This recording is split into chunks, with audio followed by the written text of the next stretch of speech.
Hello, everybody. So, I've been doing lots of work in the fish room. I just thought I'd show you what all I've been doing. And we got some big changes coming on. I'd always been talking about slowly phasing out guppies and all that. Well, sitting here thinking about it, and I've been wanting to do guppies more and more, but the shrimp are still going to be my main thing. But I've got all these tanks sitting here like this, just overgrown messes, not doing anything other than having like backup shrimp lines and stuff like that. And with my boy killing all the shrimp, but I am about 3 weeks or a month ago,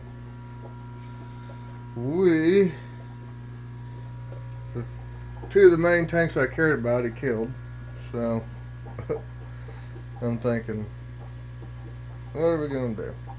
So he killed my green jade tank, a 20-gallon long green jade tank, and this used to be the steel nebula tank. Now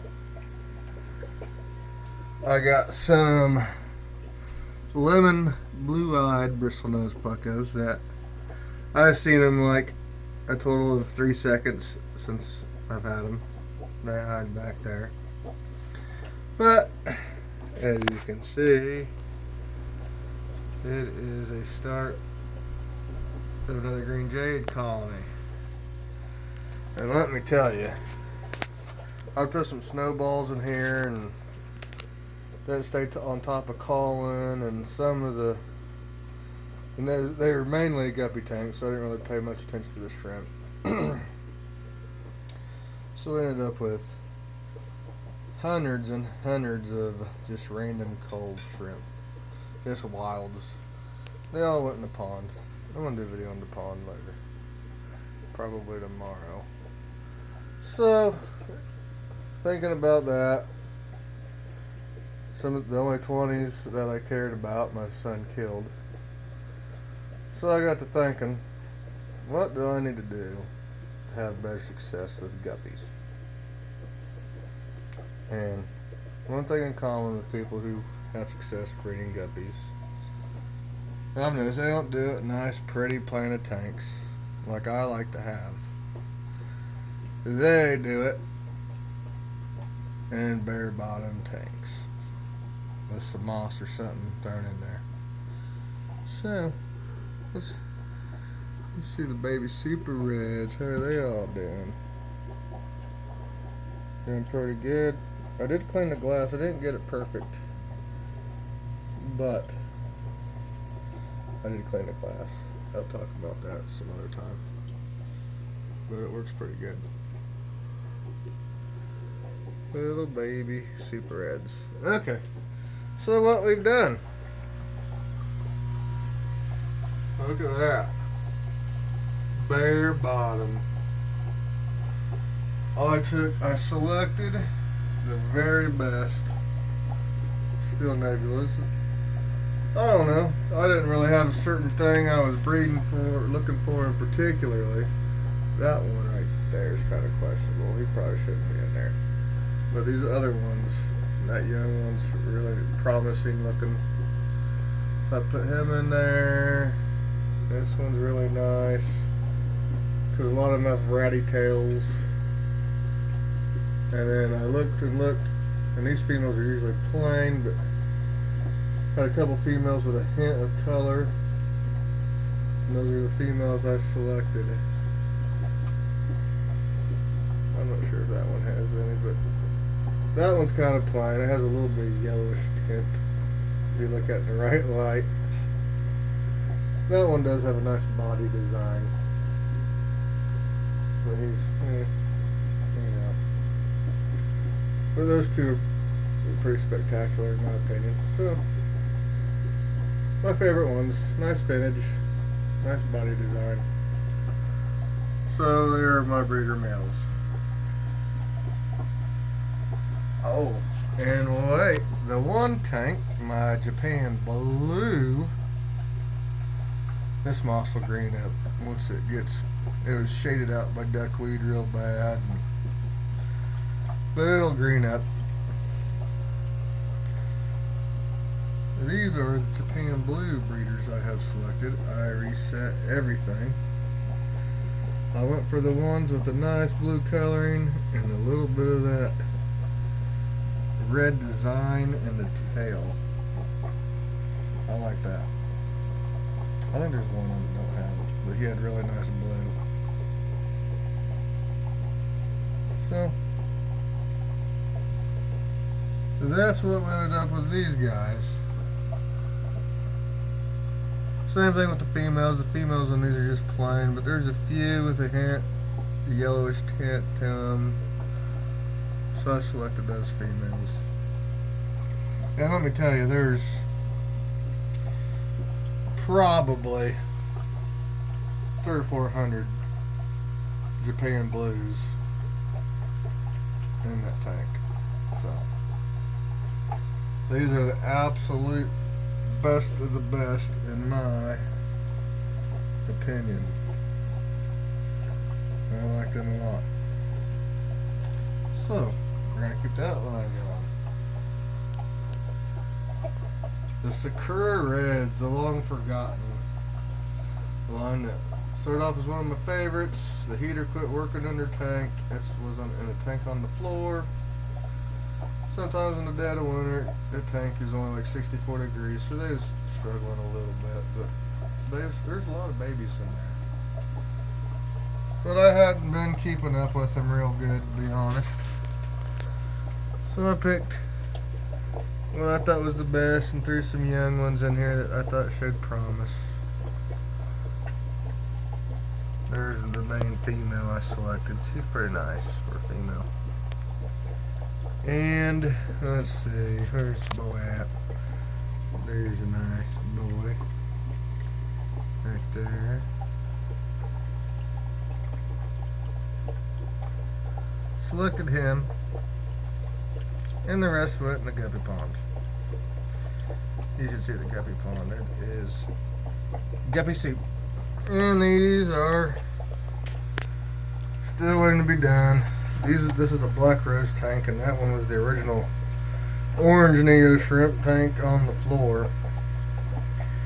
But I'm not sure what I'm going to do.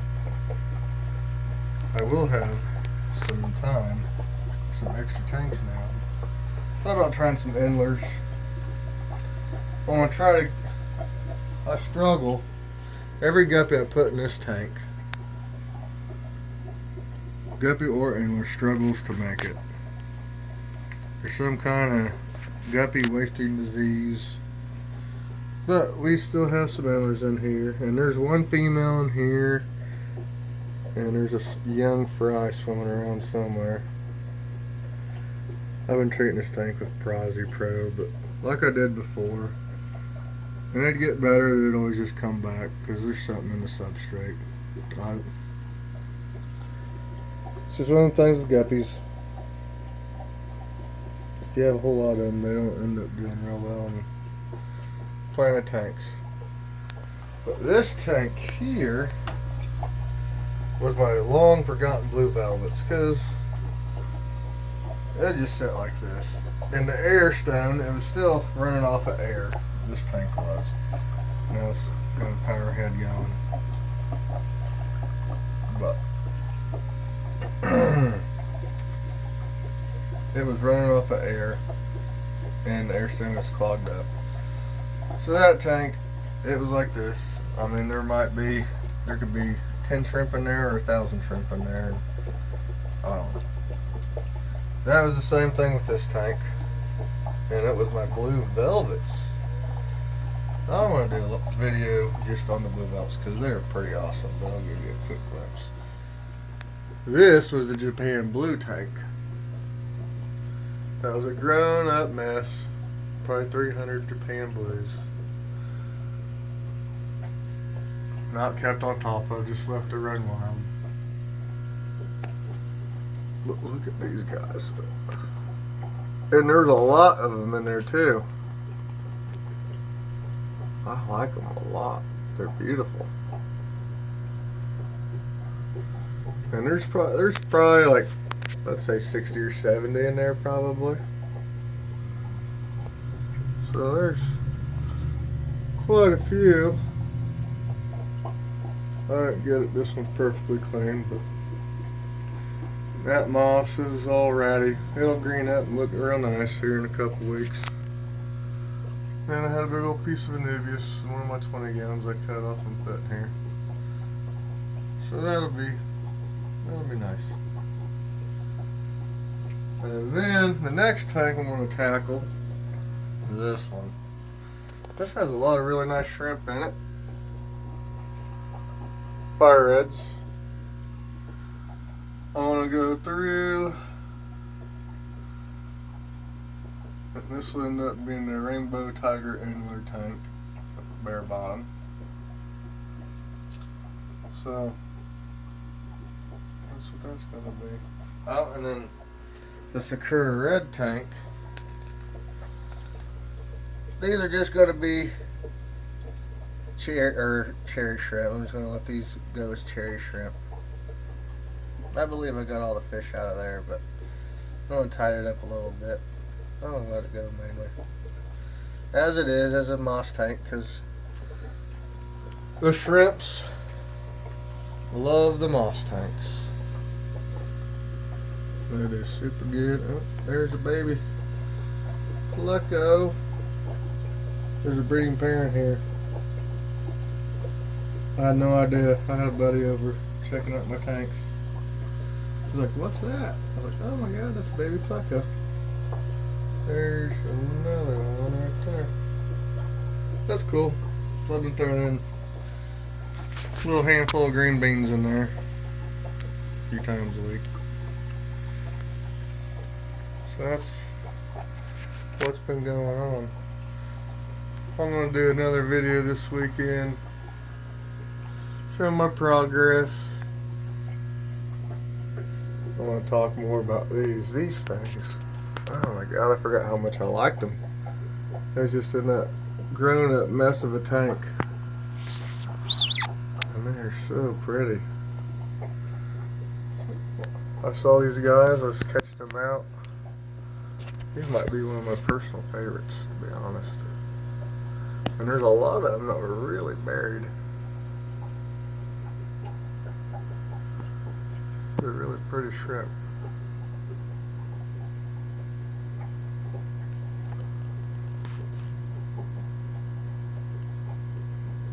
I like it a lot. So, I'm gonna get busy doing some things. This tank, I'm probably going to dedicate 2 20s. I have one of the 20s, one of my 20 highs. I'm probably going to dedicate, I'm going to leave it planted because it's out in the living room and I like the way that tank looks, and these guys don't seem to be fazed by the guppy wasting disease that some of the other ones were. But we're going to probably take some of the best males and put them in one of these tanks, one of these 20 longs, and I'll put some more in the 20 high. And I've been staying on top of calling these guys, and there's probably a few calls in there now, but they are looking really good. Really good. Then this tank down here, I'm not sure. That's just the thousands of, well, I don't know if there's thousands, but there's definitely hundreds. When I put the blue black rose coals, I don't think I'm going to even do anything with the black roses. I might leave a few shrimp, just put them in there with whatever guppies I end up putting in there. Guppies or endlers. I think I'm definitely gonna get some panda guppies again, because I loved the panda guppies. So those are definitely going to be on the list of things to get. So I'll have, let's see, 1, 2, 3, and then that tank, top tank, is going to be endlers, red mosaics, and endlers. So that means I'll have 4 20 longs to play with new guppies. Exciting times. And then I have the other 20 long that is now the Bloody Mary tank underneath my 75. So 5 new kinds of guppies or endlers. I think it'll be pretty sweet. Pretty cool. Oh, god dang it. I missed the Japan blue fry. I already caught a couple earlier today.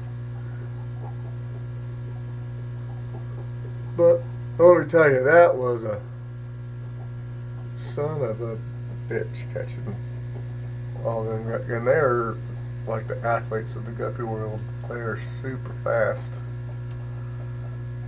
So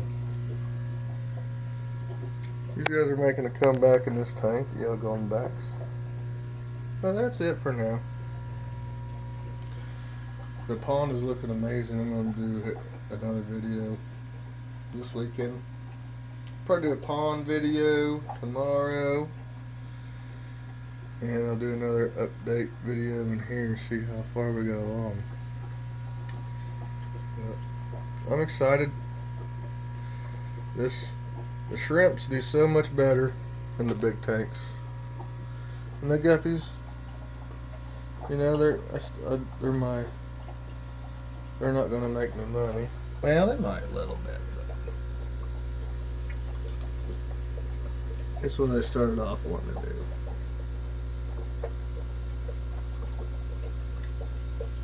And I like them a lot.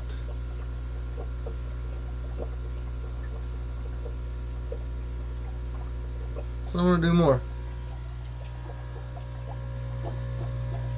So we're gonna do some more guppies. Anyway, y'all. Thank y'all for watching.